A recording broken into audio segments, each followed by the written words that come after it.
first, I want to start off with a captain's question. So I'm going to go non-X-wing and even non-Star Wars for a moment and say we go straight to J-Bot. Don't want you to get your answer ruined. What is your favorite TV show of the moment?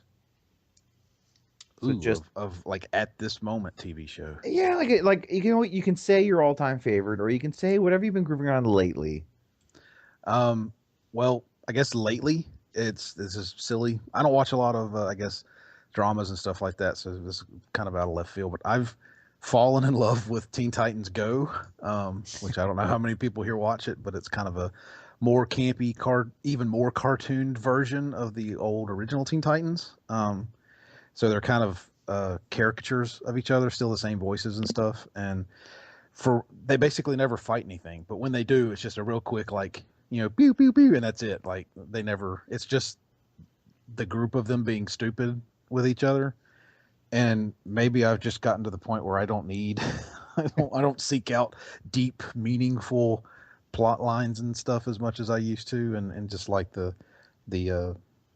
because they're like 11-minute segments. It's not even like a full 30-minute episode. Yeah, It's almost like the Robot Chicken level of, yes, 11 minutes of entertainment. Now I can move on to something else. So maybe that's why part of why I've fallen in love with it. But I found it by I was at a convention and I'm in the hotel room and they basically had nothing on the TV, and the only channel I could find was Cartoon Network, and they were running a marathon, and I got sucked into it. And I'm like, this is awesome, and came back home and basically watched yeah. every episode. So My son was watched that, and I've heard people complain.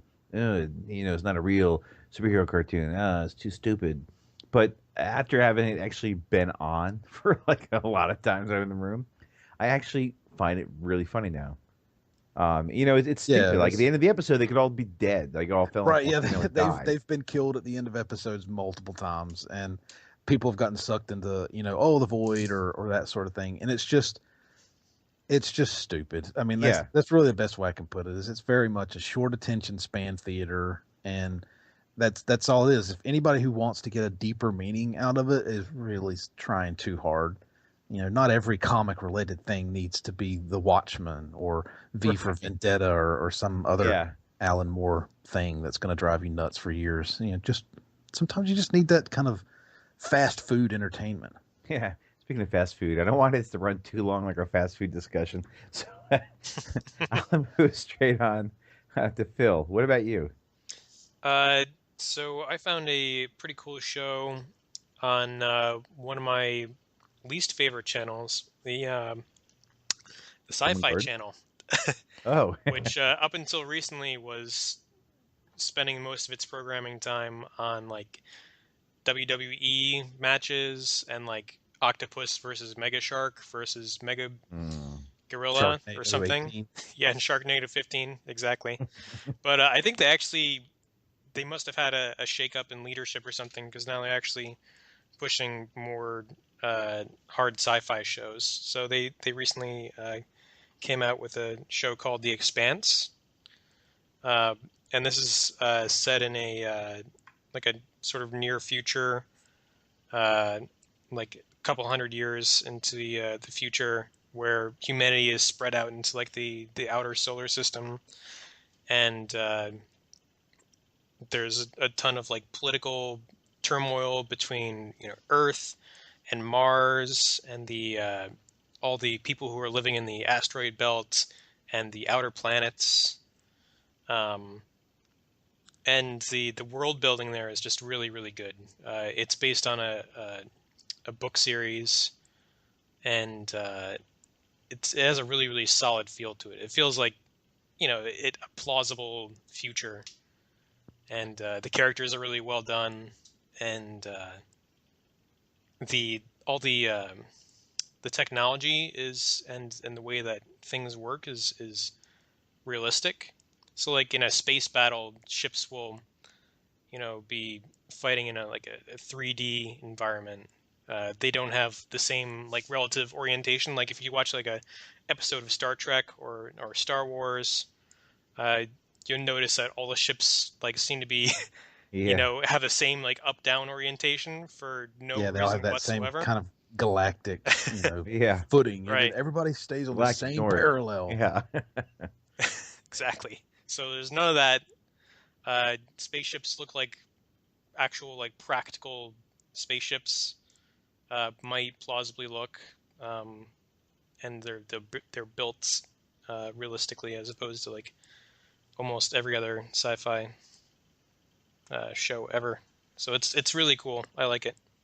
What's it called again? The Expanse. The Expanse. Now I Sounds like found that the I think exact opposite of the show that I was watching.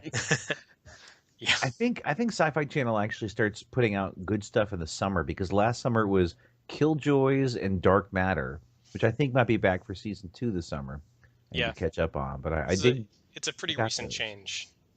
Yeah. Okay. Because last summer was those two shows, and they were actually pretty good. Now for mine is a Netflix original.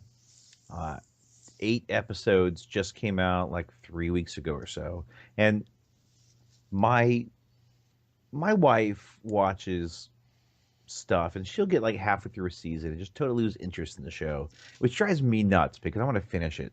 Um, but she doesn't care about TV. Like we watch it, we have fun with it, but she just really doesn't care that much.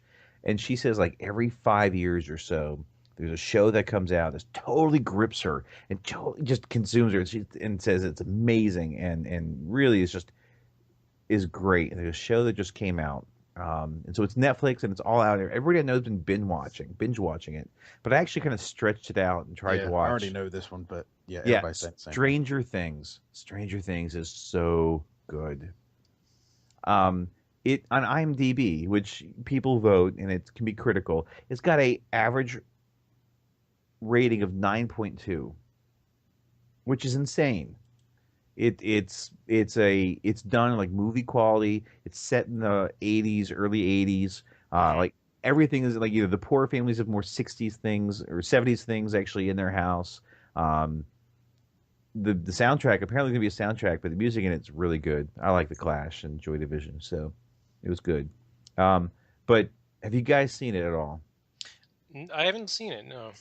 I've heard everybody I know that knows that I watch stuff is like, you must watch this, and my only response is, I just canceled Netflix like 2 months ago.